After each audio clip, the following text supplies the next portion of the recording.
తాకట్లో ఉన్న బంగారాన్ని విడిపించి ఆ రోజున మార్కెట్ ధర కట్టి మిగిలిన డబ్బును మీకు అందిస్తుంది కొమ్మూరి గోల్డ్.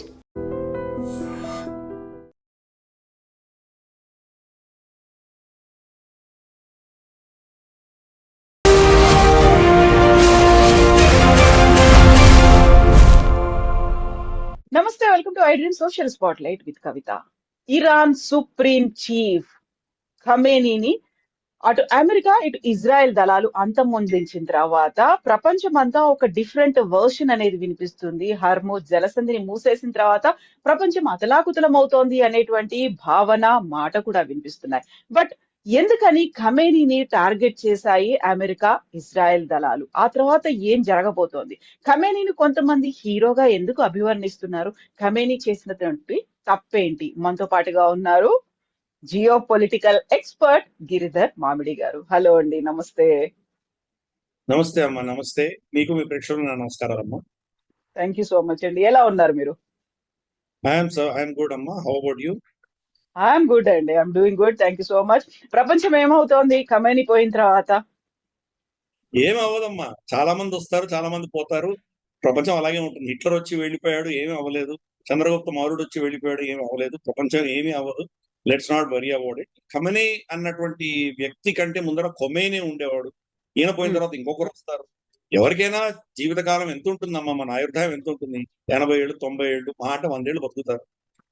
కాబట్టి అంతకుమించి ఏమీ లేదు. డెంగ్ షాపింగ్ పోయిన తర్వాత కూడా చైనా ఉంది.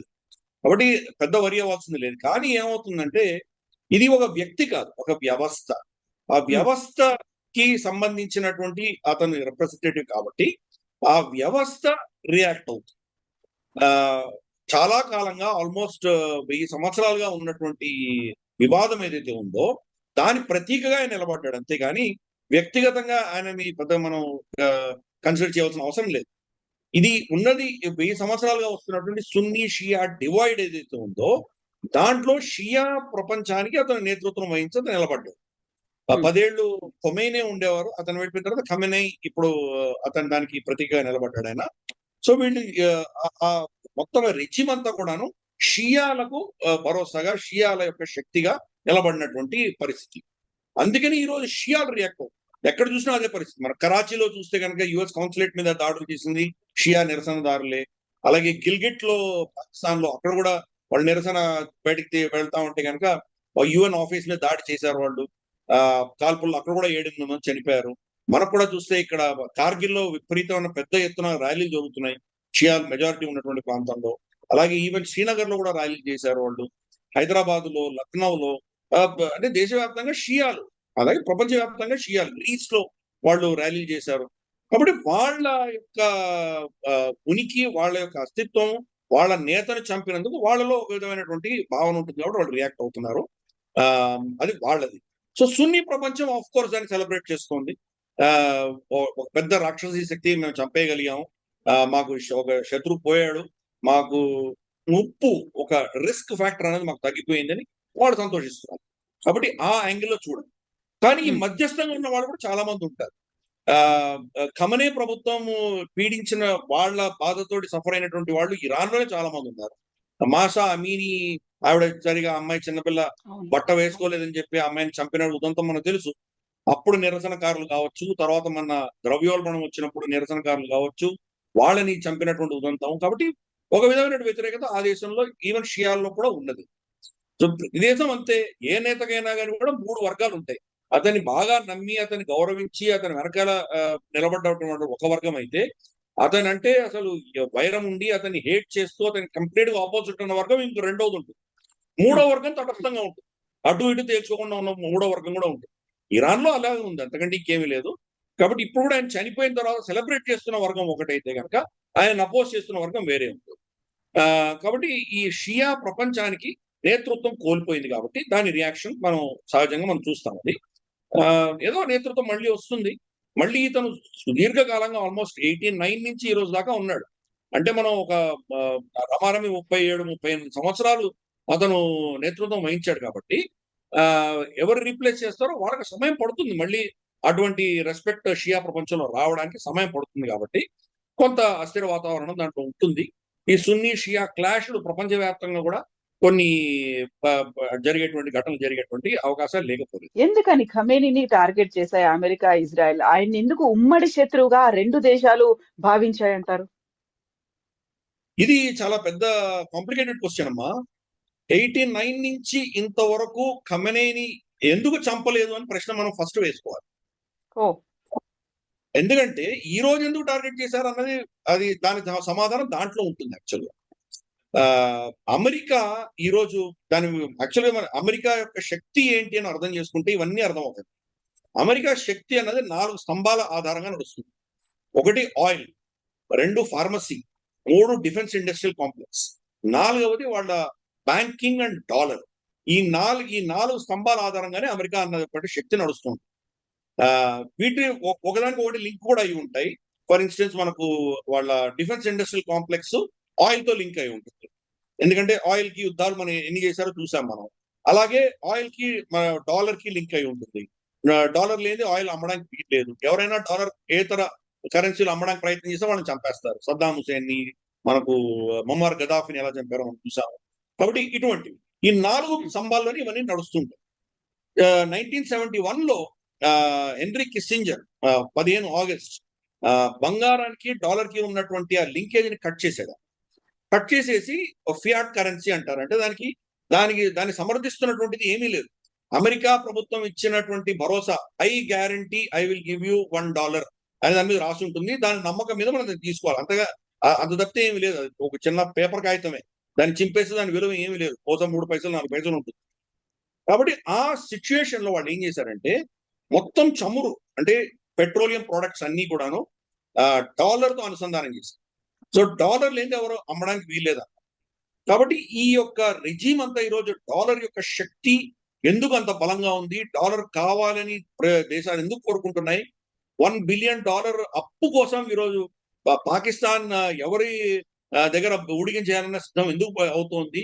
దీని వెనకాల మన చరిత్ర చూసామంటే డాలర్ యొక్క కమాండ్, ఆ డాలర్ యొక్క పవర్ అన్నది ఎలా వచ్చిందంటే ఇదో అమెరికా ఈ గల్ఫ్ ప్రాంతంలో ఈ ఆయిల్ ప్రొడ్యూస్ చేసే దేశాలన్నీ అమెరికా కబ్జాలో ఉంచుకుంది. కంప్లీట్ గా వీళ్ళందరూ వాళ్ళ కబ్జాలో. కానీ వాళ్ళలో శత్రుత్వం లేకపోయేసరికి వాళ్ళలో అందరూ మిత్రులు అయితే కనుక రేపు అమెరికా అవసరం ఎందుకు ఉంటుంది అది. కాబట్టి వాళ్ళలో ఏదో వైషమ్యాలు తీసుకురావాలి. వాళ్ళలో వైషమ్యాలు తీసుకొస్తేనే అమెరికా పబ్బం గడుస్తుంది. వాళ్ళ స్థావరాలు పెట్టుకోవచ్చు. 10 స్థావరాల పైన ఉన్నాయి అక్కడ అమెరికా. మన కువైట్ లో ఉంది, మనకు బహ్రెయిన్ లో ఉంది, Qatar, UAE, Oman, Saudi Arabia, Iraq, చాలా ప్రాంతాల్లో వీళ్ళ స్థావరాలు ఉన్నాయి అమెరికా. మిలిటరీ బేసెస్ కానీ, ఎయిర్ ఫోర్స్ బేసులు కానీ, నేవల్ బేసులు కానీ చాలా ఉన్నాయి.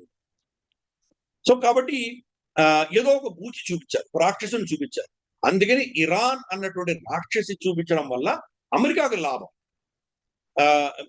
ఇరాన్ ఉంది చూడు, మిమ్మల్ని అచ్చేస్తుంది ఇచ్చేస్తుంది చూడు అని చెప్పి బెదిరించి మా అస్త్రాలు ఉన్నాయి మావి కొనుక్కోండి, మా ప్యాట్రియట్ మిసైల్స్ కొనుక్కోండి, టామాక్ మిసైల్స్ కొనుక్కోండి, F-16 కొనుక్కోండి. సో వాళ్ళ డిఫెన్స్ ఇండస్ట్రియల్ కాంప్లెక్స్ కి వాళ్ళ బిజినెస్ వస్తుంది. ఆయిల్ డాలర్ లోనే అమ్మగలరు వాళ్ళు. ఎందుకంటే మేము ఉన్నాం, మీరు కానీ డాలర్లు అమ్మకపోతే మేము మీకు ప్రొటెక్షన్ ఇవ్వమనేసరికి అమెరికా కావాలి కాబట్టి వాళ్ళు డాలర్లోనే అమ్ముతారు. సో ఇలా ఈ మొత్తం సిస్టమ్ అంతా కూడా అమెరికా అధీనంలో ఉంది. అందుకనే ఈ రోజు చనిపోయినా కానీ కూడా అక్కడ దేశాలు ఏవి కూడాను ఆయన చంపినందుకు నిరసనలు ఎక్కడ తెలపట్లేదు. ఎక్కడ ఎస్పెషల్లీ సున్నీ ప్రపంచంలో ఎవరు తెలపట్లేదు. సో అమెరికా ఏం చేసిందంటే కాన్షియస్ గా ఈ సున్నీ షియా డివైడ్ లో సున్నీ పక్షాలు నిలబడ్డారు. దాంతో షియా ప్రపంచం అంతా కూడాను వాళ్ళ కుంపటి వాళ్ళు పెట్టుకున్నారు. వాళ్ళు ఏం చేయాలో వీటిని ఎలా కంట్రోల్ చేయాలో వాళ్ళు చేసుకున్నారు. చాలా కాలంగా వాళ్ళకి తెలుసు అమెరికాకు ఉన్నటువంటి శక్తి, అమెరికా యొక్క కెపాసిటీ ఏంటో తెలుసు. కాబట్టి అమెరికాతో డైరెక్ట్ గా యుద్ధం చేసి గెలవలేం కాబట్టి ప్రాక్సీలు పెట్టుకోవడం మొదలుపెట్టారు. హమాసు, హిజ్బుల్లా, హౌతీలు, అలాగే మనకు ఇరాక్ లో కూడా కొన్ని వాళ్ళకు ఉన్నాయి. అలాగే సౌదీ అరేబియాలో కొన్ని తంజీములు పెట్టుకున్నారు. యమన్ లో చాలా ప్రాంతాల్లో ప్రాక్సీలు పెట్టి ప్రాక్సీలతోటి వాళ్ళ ఆటంతా ఆడించుకున్నారు ఇంతకాలంగా. దీనికంతా సూత్రధారుడు ఖమెనీ. ఖొమేనీ ఉన్నటువంటి 10 సంవత్సరాలు కూడా ఇరాక్ తో యుద్ధం చేసి ఆయన తర్వాత చనిపోయాడు. ఆయన ఎక్కువ కాలం లేడు. ఇప్పుడు నిన్న చనిపోయినటువంటి వ్యక్తి ఖమెనీ, ఇతనే ఈ మొత్తం దీనికి మాస్టర్ ప్లాన్ వేసినంత IRGC పెట్టి దీన్ని ఫుడ్స్ కమాండో ఫోర్స్ అని పెట్టి ఇవన్నీ కూడా వీళ్ళతోటి తరచూ వీడి మీద దాడులు చేయడం ఇవన్నీ ఇతనే చేయించాడు, ఖమెనీ చేయించాడు. కాబట్టి షియాలకు అతను పెద్ద నేత అయి ఉండొచ్చు కానీ ప్రపంచవ్యాప్తంగా మానవ హక్కుల ఉల్లంఘన చేసి నరహంతకుడిగా నిలిచినటువంటి వ్యక్తి ఖమేనీ. కొన్ని లక్షల మందికి పొట్టబెట్టుకున్నటువంటి వ్యక్తి. కనీసం అంటే ఒక 3 తరాలుగా చాలా మంది చనిపోయారు. ఈరోజు గాజాలో ఉన్నటువంటి ఘటనలు కావచ్చు, లెబనాన్ కావచ్చు, యెమెన్ లో కావచ్చు, ఇతరత్ర బాంబింగ్స్ అన్ని ఎక్కడెక్కడ జరిగినాయి వాటన్నిటికి కూడాను సూత్రధారి ఖమేనీ. కాబట్టి అతని మీద సింపతి మనం ఏం చూపించక్కర్లేదు. సరే వాళ్ళ నేతృత్వం ఉంది కాబట్టి వాళ్ళు షియాలు బాధపడచ్చు, అదొక వేరే విషయం. కానీ మనం విశ్లేషించి చూస్తే కనుక అతని యొక్క నైజం, అతని యొక్క చరిత్ర మాత్రం రక్తసిక్తమైన చరిత్రనే ఉంది అతను. సో ఇప్పుడు ఖమేనీని టార్గెట్ చేయడానికి అమెరికా డీప్ స్టేట్ ఎప్పుడు కూడాను సుముఖంగా లేదు. చాలా సార్లు బెంజమిన్ నెతన్యాహు అతన్ని చంపాలని ప్రయత్నం చేశారు. ఇప్పుడు నెక్స్ట్ అమెరికా గురించి అనుకున్నాం, ఇప్పుడు ఇజ్రాయెల్ గురించి చూద్దాం. ఇజ్రాయెల్ పరిస్థితి ఏంటంటే చాలా చిన్న దేశం.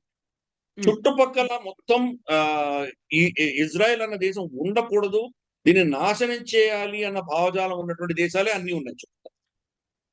ఇప్పటికి కూడా మెజారిటీ ఆ చుట్టుపక్కల దేశాలు ఏవి కూడా ఇజ్రాయెల్ ని రికగ్నైజ్ కూడా చేయదు. మనకు ఈవెన్ రికగ్నైజ్ చేయదు, ఇంతవరకు కూడా ఖతార్ రికగ్నైజ్ చేయదు, ఒమాన్ రికగ్నైజ్ చేయదు. సో ఒక యుఏఈ ఒకటి రీసెంట్ గా అబ్రాహమిక్ అకౌంట్ రికగ్నైజ్ చేశారు, యుఏఈ బహ్రెయిన్ చేశారు, కానీ లేకపోతే వాళ్ళు కూడా చేయాలి. ఒక జార్డన్, టర్కీ, ఈజిప్ట్ తప్ప ఎవరు రికగ్నైజ్ చేయలేదు. సో ఇది పరిస్థితి. సో వీళ్ళ భావజాలంలో ఏంటంటే వాళ్ళ ఖురాన్ లో, హదీస్ లో రాసి ఉంది, యోధులు జ్యూస్ ఎక్కడ కనిపిస్తే అక్కడ వాళ్ళని చంపండి అని రాసింది అని వాళ్ళు చెప్తున్నారు.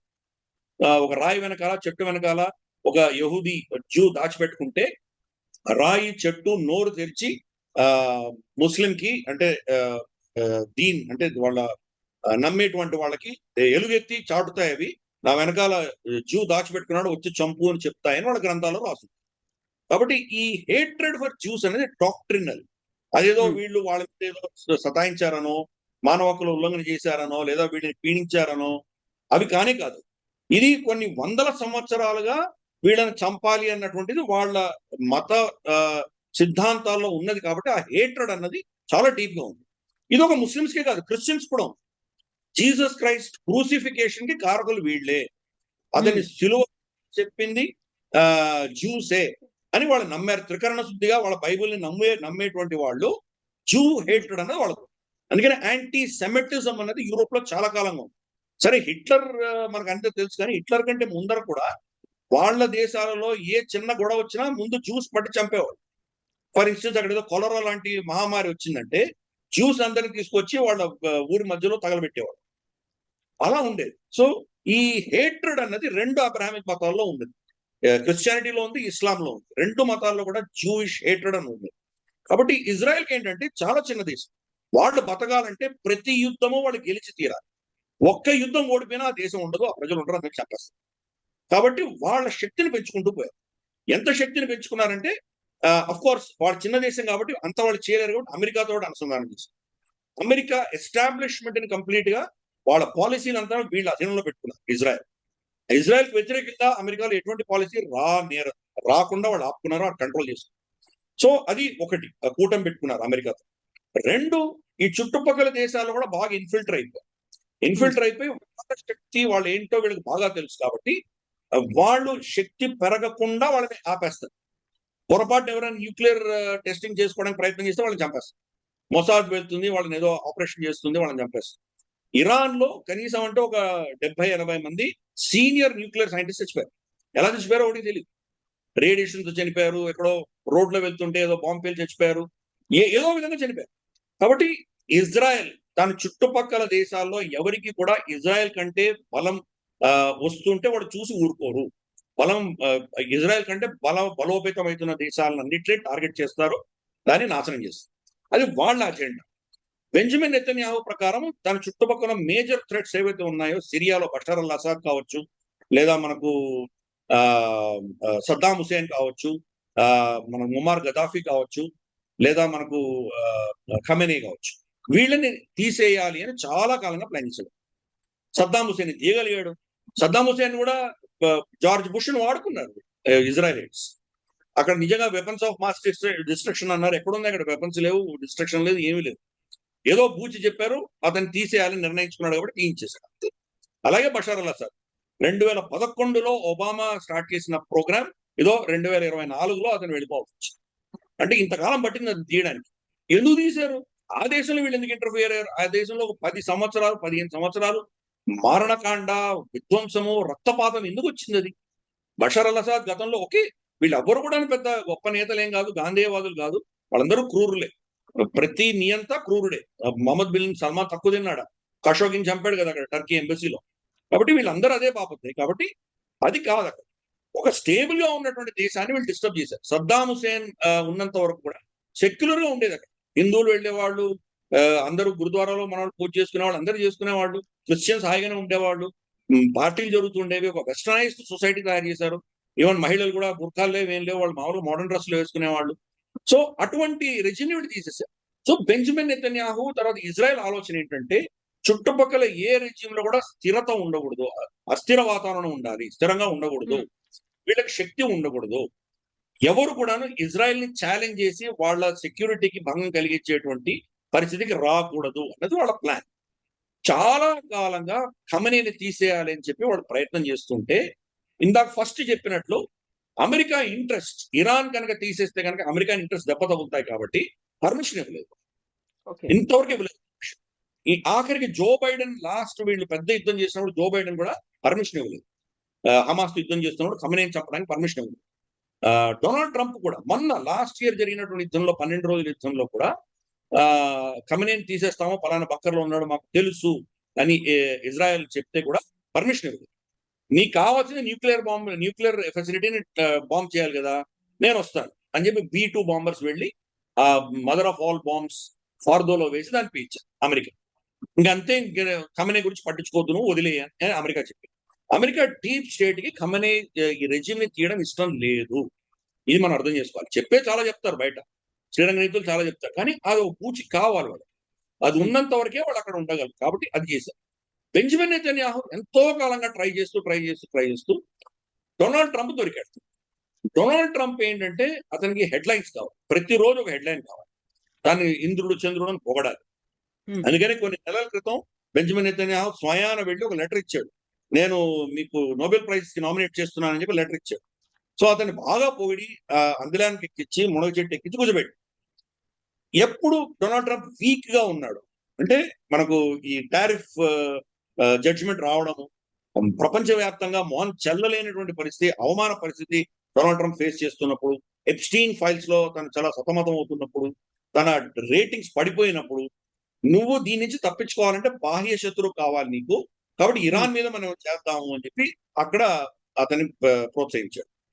పెంటగన్ దగ్గర నుంచి తీసుకుని, నేటో దగ్గర నుంచి తీసుకుని, వెస్ట్ ఏషియాలో ఉన్న అలైస్ కానీ అందరూ కూడా ఇరాన్ మీద యుద్ధం చేయొద్దు అని చెప్పారు. కానీ బెంజమిన్ నెతన్యాహు అతన్ని ఈ ట్రాప్ లో పడేసి అద్భుతమైనటువంటి దౌత్యపరమైనటువంటి ఒక స్ట్రాటజీ పన్నేసరికి ఆ ట్రాప్ లో డొనాల్డ్ ట్రంప్ పడ్డాడు. డొనాల్డ్ ట్రంప్ వాడు నిజంగా అమెరికా యుద్ధానికి వెళ్ళాలంటే వాళ్ళ కాంగ్రెస్ పర్మిషన్ తీసుకున్నాడా? తీసుకోకుండా వెళ్ళాడు కదా. 2 యునైటెడ్ నేషన్స్ సెక్యూరిటీ కౌన్సిల్లో చర్చించవలసింది, అది చర్చ ఏం జరగలేదు. ఏమి జరగకుండా యుద్ధానికి వెళ్ళాడు. అందుకని దానికి ఏం చేశారంటే, ఫస్ట్ వేవ్ ఆఫ్ అటాక్స్ అన్ని కూడాను ఇజ్రాయెల్ చేసింది. ఇజ్రాయెల్ ఎనివే ఎవరు ఇష్టపడనటువంటి దేశం కాబట్టి, మీరు యునైటెడ్ నేషన్స్ సెక్యూరిటీ కౌన్సిల్లోనో, జనరల్ అసెంబ్లీలోనో ఇంకో 4 తీర్మానాలు వేయండి, వాళ్ళకి దానివల్ల ఏం డిఫరెన్స్ ఉండదు. వాళ్ళు చేస్తే వాళ్ళు చేస్తారు. వాళ్ళ దేశ రక్షణ కోసం ఖమేనీని తీయదలుచుకున్నారు కాబట్టి వాళ్ళు అటాక్ చేశారు. ఫస్ట్ వేవ్ ఆఫ్ అటాక్ లోనే ఖమేనీ చనిపోయాడు. ఆ ఫస్ట్ వేవ్ ఆఫ్ అటాక్ చేసిందే వీళ్ళు చేశారు. కానీ డొనాల్డ్ ట్రంప్ హెడ్లైన్స్ కావాలి కదా, అందుకని అది ఇజ్రాయెల్ అనౌన్స్ చేయకుండా డొనాల్డ్ ట్రంప్ ఇచ్చేసి, డొనాల్డ్ ట్రంప్ మేమే చేసాం. ఇన్ఫాక్ట్ డొనాల్డ్ ట్రంప్ ఇచ్చిన స్టేట్మెంట్ లో ఇక్కడ ఇజ్రాయెల్ పేరు చెప్పలేదు. ఫస్ట్ మా యొక్క కెపాసిటీ తోటి మేమే ఇల్లు కొట్టాము అని డాంబికాలని చూసాం. సో డొనాల్డ్ ట్రంప్ ని ఎఫెక్టివ్ గా వాడుకున్నాడు బెంజమిన్ నెతన్యాహు ఇతన్ని తీయడానికి. దీనివల్ల టాక్టికల్ గా ఈ రోజు ఏదో అచీవ్ చేసి ఉండొచ్చేమో, అతన్ని తీసేసి ఉండొచ్చు, కానీ స్ట్రాటజిక్ గా దీర్ఘకాలీనంగా అమెరికా దెబ్బతింటుంది. అక్కడ ఇరాన్, ఇజ్రాయెల్, సౌదీ అరేబియా ముగ్గురు మిత్రులు అయిపోతే, ముగ్గురు ఫ్రెండ్స్ అయిపోతే అమెరికాకి పని ఏంటి అక్కడ? అమెరికా ఈ రోజు ఒక్క బ్యారెల్ ఆయిల్ కూడా గల్ఫ్ నుంచి వాళ్లే అమ్ముతున్నారు, వాళ్లే ఎక్స్పోర్ట్ చేస్తున్నారు. ప్రపంచవ్యాప్తంగా చమురు ఎక్కడెక్కడ అమెరికన్ రేట్ కంటే తక్కువ ఉందో వాటిని కట్ చేస్తుంది అమెరికా. రష్యాని కట్ చేసింది, వెనెజుయేలా నుంచి నికోలస్ మడోర్ని ఎత్తుకుపోయారు, నైజీరియా మీద బాంబులు వేశారు, ఇరాన్ మీద శాంక్షన్స్ వేశారు. సో ఎక్కడ చూసినా కానీ వాళ్ళ రేటు కంటే తక్కువ అమ్మేటువంటి వాళ్ళని వాళ్ళు కట్ చేస్తున్నారు. వాళ్ళ అధీనంలోనే సేల్స్ జరగాలి, డాలర్లోనే జరగాలి. అది వాళ్ళ ఆలోచన దృక్పథం. సో ఇప్పుడు ఇరాన్ కనుక ఒక మిత్ర దేశం అయిపోతే సౌదీ అరేబియాకి, ఇజ్రాయెల్కి, వాళ్ళ బిగ్గెస్ట్ కస్టమర్స్ ఎవరు? చైనా, భారతదేశం. కాబట్టి డాలర్లో ఎందుకు అమ్మాలి? ఈ 2 దేశాల కరెన్సీ లేదా 3 దేశాల కరెన్సీలు కాకుండా ఏదో దేశం, ఏదో అమెరికా దేశం యొక్క డాలర్లు ఎందుకు వాళ్ళు అమ్మాలి, కొనాలి? కాబట్టి అప్పుడు డాలర్ యొక్క అస్తిత్వం దెబ్బతింటుంది. దాన్ని వాళ్ళు సహించరు. They are super power. America మనం ఒప్పుకున్నా ఒప్పుకోకపోయినా సూపర్ పవర్. కాబట్టి రూల్స్ తో సంబంధం లేదు, నైతికతతో సంబంధం లేదు, వాళ్ళు మొరాలిటీ, లీగాలిటీ దేనికి సంబంధం లేదు. వాళ్ళ గుండాగర్ది వాళ్ళు చూపిస్తున్నారు. కాబట్టి వాళ్ళు చెప్పేది ప్రపంచాన్ని కాపాడుతున్నానో లేదా మా అమెరికన్ పౌరులను కాపాడుతున్నానో ఇవన్నీ కుంటు సాకులు. అమెరికా వాళ్ళు యుద్ధం చేసేటప్పుడు ఏ సాకు చెప్తుందో ఆ దానికిను ఏ కారణం వల్ల వాళ్ళు యుద్ధానికి వెళ్తున్నారు, రెండు ఎప్పుడు కూడా ఆపోజిట్ గా ఉంటాయి. కాబట్టి దీంట్లో కూడా అదే చూడాలి. కాబట్టి ఇది ఆయిల్ కోసం వెళ్ళట్లేదు వాళ్ళు. వాళ్ళు వెళ్ళదలుచుకోలేదు, వెళ్ళకూడదు అని అనుకున్నటువంటిది బెంజమిన్ నెతన్యాహు వాళ్ళని ఆ ఊబిలో దింపాడు. దానివల్ల అమెరికా దీర్ఘకాలికంగా సఫర్ అవుతుంది. డాలర్ కి ప్రత్యామ్నాయాలు వస్తాయి, అమెరికా మీద నమ్మకం పోతుంది. అమెరికన్ అలయన్స్ ఎవరిని ఇన్వాల్వ్ చేయలేదు దీంట్లో. నేటో ఇన్వాల్వ్ అవ్వలేదు, యూరోపియన్స్ ఎవరు లేరు. ఆస్ట్రేలియా, కెనడా, జపాన్, కొరియా, ఏషియాలో ఉన్న వాళ్ళు కూడా ఎవరు ఇన్వాల్వ్ అవ్వలేదు దీంట్లో. ఆఖరికి గల్ఫ్ దేశంలో ఉన్న వాళ్ళు కూడా ఇన్వాల్వ్ అవ్వలేదు. వాళ్ళందరూ కూడా మా భూమిని వాడుకోవడానికి వీల్లేదు, మా ఎయిర్ స్పేస్ వాడుకోవడానికి వీల్లేదని చెప్పారు. కాబట్టి ఐసోలేటెడ్ గా ఓన్లీ ఇజ్రాయెల్, యుఎస్ఏ మాత్రమే వెళ్ళి యుద్ధం చేసింది. మనకు తెలుసు చరిత్రలో అట్లీస్ట్ రెండో ప్రపంచ యుద్ధం నుంచి ఇప్పటి వరకు రెజీమ్ చేంజ్ చేయాలంటే ఆకాశం నుంచి బొంబార్డ్మెంట్ చేసినంత మాత్రం రెజీమ్ చేంజ్ అవ్వవు. కింద భూమిలో మీరు బూట్స్ ఆన్ ద గ్రౌండ్ వెళ్ళాలి, మీ సైన్యం వెళ్ళాలి. ఇరాన్ లో సైన్యం వెళ్ళలేనటువంటి పరిస్థితి. మొత్తం కొండ ప్రాంతం అది. అక్కడ వెళ్తే కనుక వందల సంఖ్యలో వీళ్ళ సైనికులు చనిపోతారు, ఇజ్రాయెల్ కానీ లేదా అమెరికన్ సైనికులు కానీ. కాబట్టి వీళ్ళు ఏమంటున్నారు, డొనాల్డ్ ట్రంప్ ఏమంటున్నాడు, మేము చేసేది మేము చేస్తాము, మీరు ఆ ప్రభుత్వాన్ని మార్చండి అని ప్రజలకు యుద్ధం బోధిస్తున్నాడు. సేమ్ థింగ్ బెంజమిన్ నెతన్యాహు చెప్తున్నాడు. ప్రజలు ఎందుకు చేస్తారు? ప్రజలు బయటకు వస్తే వాళ్ళని కాల్చేస్తుంది ఐఆర్జీసీ. ఆల్రెడీ మన 3-4 వేల మంది చనిపోయారు గతంలో, ఒక 4-5 నెలల క్రితం. ప్రజల దగ్గర అస్త్రాలు లేవు, శస్త్రాలు లేవు. వాళ్ళు ఎలా వెళ్ళి యుద్ధం చేస్తారు? వాళ్ళని మేము ఉన్న ఆకాశం నుంచి కొడుతుంటాం, మాకు భయం, మేము రాము, మీరు చంపండి అంటే వాళ్ళు ఎందుకు చెప్తారు? వాళ్ళు రెజిమ్ చేంజ్ ఎలా అవుతుంది? సో ఇవన్నీ పనికిమాలినటువంటి అంశాలు ఇవన్నీ. అందుకని ఈ పరిస్థితి అంతా కూడా అస్థిర వాతావరణం క్రియేట్ చేసేసి వెళ్ళిపోతుంది. 1945 నుంచి ఈ రోజు దాకా అమెరికా ఒక్క యుద్ధం కూడా గెలవలేదు. ప్రతి యుద్ధం స్టార్ట్ చేస్తుంది, వాళ్ళు అక్కడి నుంచి వెళ్ళిపోయేసరికి అక్కడ ఆ ప్రాంతం అంతా సర్వనాశనం అయిపోతుంది. ప్రపంచానికి కంటకమైనటువంటి శక్తులు అదే ప్రాంతంలో పుట్టుకుంటూ వస్తున్నాయి. మనం ఆఫ్ఘనిస్తాన్ ని, ఇరాక్ ని వీటిని నాశనం చేసిన తర్వాత మనకు అల్ఖైదాలు, ఐసిస్లు ఇటువంటివి ఏంటంటో పుట్టుకొచ్చినాయి. ఇప్పుడు ఇంకా షియా ప్రభుత్వం ఇరాన్ ని నాశనం చేసినారు, ఇరాన్ నుంచి కూడా అటువంటి రాక్షస శక్తులు పుట్టుకొస్తాయి. దానివల్ల ఎవరికి లాభపడుతున్నారో అర్థం కావట్లేదు. సో అందుకని అమెరికా వర్చస్సు క్రమేపీ తగ్గుతూ ఉంటుంది. దానిని నిలబెట్టుకోవడానికి కోసమే ఈ గుండాగర్ది చేస్తున్నారు. సో ఏం చేయాలి మనం? We can't help it. మనం దీనివల్ల విక్టిమ్స్ అన్ని ప్రపంచం అంతా ఎలా బాధపడుతుందో భారతదేశం కూడా అలాగే బాధపడాలి. మనకు కూడా చమురు ధరలు పెరుగుతాయి, మనకు బంగారు ధరం విపరీతంగా పెరిగిపోతుంది. మన స్టాక్ మార్కెట్ ఆల్రెడీ 1000 పాయింట్స్ పైన క్రాష్ అయిపోయింది ఆల్రెడీ. ఈ రోజు 1,70,000 తులం దాకా వెళ్ళిపోయిందని వింటున్నాను నేను. బహుశా అది 2 లక్షలు ఇలాగే సాగి 2-3 నెలలు సాగితే కనుక 2 లక్షలు టచ్ అయినా మనం ఆశ్చర్యపడక్కర్లేదు. సో అందుకని స్థిర వాతావరణం అన్నది దీని వల్ల మేము ఏదో లాభపడతామని అనుకుంటున్నారు, కానీ అమెరికా ఎప్పుడు కూడా టాక్టికల్ గానే ఆలోచన చేస్తుంది, స్ట్రాటజిక్ గా ఆలోచన చేయలేరు వాళ్ళు. దీనివల్ల ప్రత్యామ్నాయాలు పుట్టుకొస్తున్నాయి అంతేగాని వాళ్ళు ఈ బెదిరింపులతోటి ప్రపంచాన్ని వంచేటువంటి పరిస్థితి వాళ్ళు అనుకుంటున్నారు, కానీ జరగట్లేదు. అందుకనే ఈ ఖర్చులు పెట్టి ఇంకా నష్టపోయి అమెరికా ఇంకా అప్పులో ఊబిలో కూరుకుని ఇంకా కష్టపడుతూ ఉంటుంది అని చెప్పి చైనా కావచ్చు వదిలేసారు. దాని గురించి ఇంటర్ఫియర్ అవ్వట్లేదు. భారతదేశం మనం కూడా ఏంటంటే చాలా టాక్టికల్ గా, చాలా స్ట్రాటజీగా ప్రవర్తిస్తున్నాం. మనం టాక్టికల్ గా కాదు. మనం సరే మన చేతిలో లేదు. సద్దాం హుసేన్ ఆపగలిగామా? చంపుతుంటే, ఉరి తీస్తుంటే ఆపలేము. మనకు అసలైన మిత్రుడు సద్దాం హుసేన్. ప్రతి ఆర్గనైజేషన్ ఆఫ్ ఇస్లామిక్ కంట్రీ వాళ్ళ దీంట్లో మీటింగ్స్ లో కశ్మీర్కి వ్యతిరేకంగా, భారతదేశానికి వ్యతిరేకంగా రెజల్యూషన్స్ తీసుకొస్తే మన పక్షాన ఓటేసినటువంటి వ్యక్తి సద్దాం హుసేన్. కానీ సద్దాం హుసేన్ ఉరి తీస్తున్నప్పుడు మనం ఏం చేయలేకపోయాం. అదే పరిస్థితి ఇప్పుడు కూడా అంతే. ఇరాన్తో మనకు కొన్ని మంచి సంబంధాలే ఉన్నాయి. ఖమనేని చంపేసిన తర్వాత మనం కామెంట్ చేసి ఇప్పుడు దాని లాభం ఏం లేదు, దాని నష్టం ఏం లేదు. మనం అందుకని క్వైట్ గా ఉన్నాం. అలాగే చైనా అలాగే ఉంది, రష్యా అలాగే ఉంది. అమెరికా ఈ పిచ్చి పనులు చేసి చేసి అలసిపోయి వాళ్ళు దెబ్బతిని, వాళ్ళ ఎకానమీ దెబ్బతిని, వాళ్ళ మీద నమ్మకం పోయి ప్రపంచం అంతా ప్రత్యామ్నాయాలు చూసుకునే పరిస్థితి వచ్చినప్పుడు ఆటోమేటిక్ గా జరగాల్సింది జరుగుతుంది. మనకు హెడ్లైన్ అక్కర్లేదు. మన దేశ రక్షణ, మన దేశం ఇంట్రెస్ట్ మనకు కావాలి కాబట్టి ఈ దేశాలని అలా ప్రవర్తిస్తాయి. ఇది ఇప్పుడు జరుగుతున్నటువంటి మేజర్ చేంజెస్ అని నాకు తెలిసిన కొన్ని విషయాలు చెప్పాను.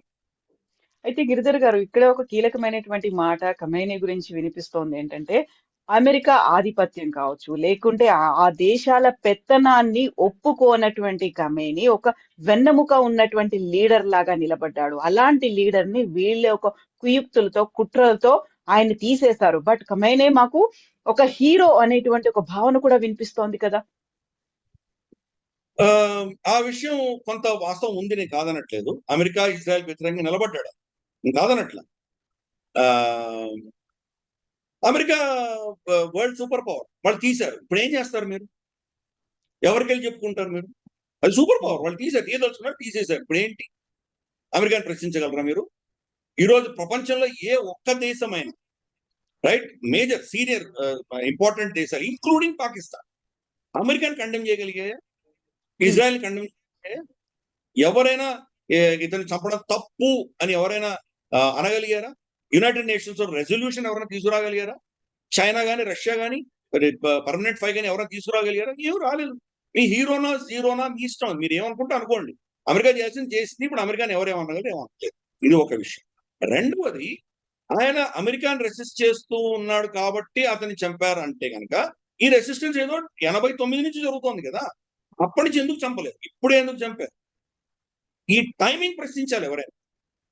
సో చాలా మంది అపోజ్ చేశారు. మరి అపోజ్ చేసినట్టు సద్దాం హుసేన్ చంపేశారు, మనకు మొమ్మర్ గదాఫీని చంపారు, చాలా మందిని చంపారు, నికోలస్ మదర్ని ఎత్తుకుపోయారు వాళ్ళు. వాళ్ళ ఇష్టం, చాలా చేశారు. మరి ఖమేనీ మీద ఎందుకు చేయలేదు? ఖమేనీకి అంత శక్తి ఉందా? అతని దగ్గర అన్ని అస్త్రాలు ఉన్నాయా? అతను ఏమి చేయలేనటువంటి పరిస్థితి ఏం కాదు కదా. ఆఫ్టర్ ఆల్ అక్కడ వాళ్ళ టెహరాన్ లో ఒక హమాస్ లీడర్ వచ్చినందుకు అతను బెడ్రూమ్ లో ఉంటే బెడ్రూమ్ లో టాయిలెట్ లో వీళ్ళు ఇది పెట్టి పేల్చి చంపేయగలిగారు ఇజ్రాయెల్. అంత ఇంటెలిజెన్స్ ఉంది వీళ్ళ దగ్గర. సో ఖమేనీ చంపడం పెద్ద ప్రాబ్లమే కాదు. ఖమేనీ ఎన్నిసార్లు వచ్చాడు, ఎన్నిసార్లు పబ్లిక్ స్పీచ్లు ఇచ్చాడు, అతను ఈజీగా చంపుండొచ్చు, ఎందుకు చంపలేదు ఇది ప్రశ్నించారు.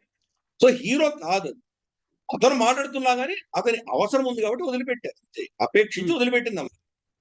అతను ఉండాలి, అటువంటి శక్తి ఉన్నందువల్ల వీళ్ళందరూ భయపడుతున్నారు. ఇప్పుడు దుబాయ్ ఇంటర్నేషనల్ ఎయిర్పోర్ట్ మీద, మనకు పామ్ జుమేరా మీద, తర్వాత మనకు బుర్జల్ ఖలీఫా, బుర్జల్ అరబ్, వీటి మీద బాంబులు పడడం వల్ల అమెరికా చాలా సంతోషిస్తుంది, హ్యాపీగా ఉంది. ఎందుకు? రేపటి రోజు యుఏఈ వీళ్ళందరూ అమెరికా ఇంకా ఖర్చు పెడతారు, అమెరికా దగ్గర ఇంకా కొంటారు. మమ్మల్ని ప్రొటెక్ట్ చేసుకోవాలంటే అస్త్రాలు కావాలి, యాంటీ మిజైల్ షీల్డ్స్ కావాలి, మాకు బ్లాక్ డోమ్ కావాలి, ఐరన్ డోమ్ కావాలి, ఇంకేదో కాపర్ డోమ్ కావాలి, ఇవన్నీ కావాలని ఖర్చు పెడతారు. సో అమెరికా వస్తుంది.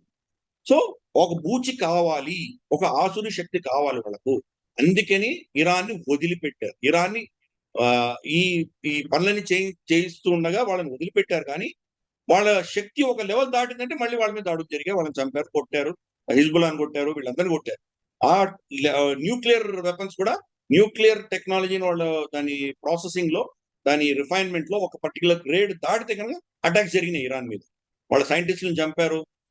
మొసాడ్ ఏజెంట్స్ అయితే కనుక 5-6 అడుగు అంతస్తులు భూమి లోపల ఉన్నటువంటి ఫిజికల్ ఫైల్స్ అని ఎత్తుకొని వచ్చారు.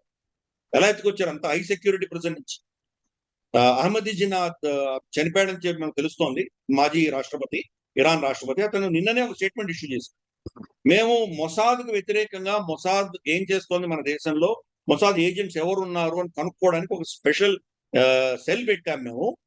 పెడితే కొన్ని సంవత్సరాల తర్వాత మాకు తెలిసింది ఏంటంటే దాంట్లో 20 మంది మొసాద్ ఏజెంట్స్ అని మాకు తెలిసింది. మాకు అంత ఇన్ఫిల్టర్ అయి ఉన్నారు. కాబట్టి దాన్ని మేనేజ్ చేస్తూ వచ్చారు ఇజ్రాయెల్ కానీ, అమెరికా కానీ. ఒక వాళ్ళ ఇరాన్ యొక్క శక్తిని ఒక స్థాయి కంటే కింద పడకుండా, ఒక స్థాయి కంటే పైకి వెళ్లకుండా మేనేజ్ చేసుకుంటూ వచ్చారు. స్థాయి కంటే కింద పడితే ఎవరికి థ్రెట్ లేదు, ఎవరు భయపడరు. కాబట్టి ఉండాలి, ఆ లెవెల్లో మెయింటైన్ చేశారు. కానీ అమెరికాని కానీ, ఇజ్రాయెల్ కానీ ఛాలెంజ్ చేసే కెపాసిటీ వాళ్ళకు ఉండకూడదు. అందుకని ఆ లెవెల్లో మెయింటైన్ చేసుకుంటూ వచ్చారు. ఇప్పుడు ఇది బెంజమిన్ నెతన్యాహు ఒక ప్లాన్, అమెరికా ప్లాన్ కాదు. పెంటగన్ ప్లాన్ కాదు, అమెరికన్ డీప్ స్టేట్ ప్లాన్ కాదు, బెంజమిన్ నెతన్యాహు సాధించాడు. అందుకనే రెజీమ్ చేంజ్ చేయడానికి బహుశా డీప్ స్టేట్ ఒప్పుకోదు. నీకు కావాల్సింది అయిపోయింది కదా, చంపేసాం, అయిపోయింది, వదిలే అని చెప్పి వదిలేస్తారు. ఆ ప్రతీకార జ్వాలలు అనేది ఆ రెజీమ్ లో ఉండాలి. అది ఉంటేనే అమెరికా యొక్క వర్చస్సు ఉంటుంది అక్కడ. అమెరికా డాలర్ ఈ యొక్క నెక్సెస్ అంతా కూడాను అక్కడ ఉంటుంది. కాబట్టి ఖమేనీ హీరోనా జీరోనా ఎవరి ఇష్టం వాడు ఏం మాట్లాడుకున్నా కానీ కూడా ఖమేనీ ఇంతవరకు ఎందుకు బతుకున్నాడు అన్న ప్రశ్న వేసుకుంటే దానికి సమాధానం వస్తుంది. ఎస్ గిరిధర్ గారు, థ్యాంక్ యూ సో మచ్ అండి. థ్యాంక్ యూ సో మచ్, చాలా బాగుంది మీ ఎక్స్ప్లెనేషన్. థ్యాంక్ యూ అండి.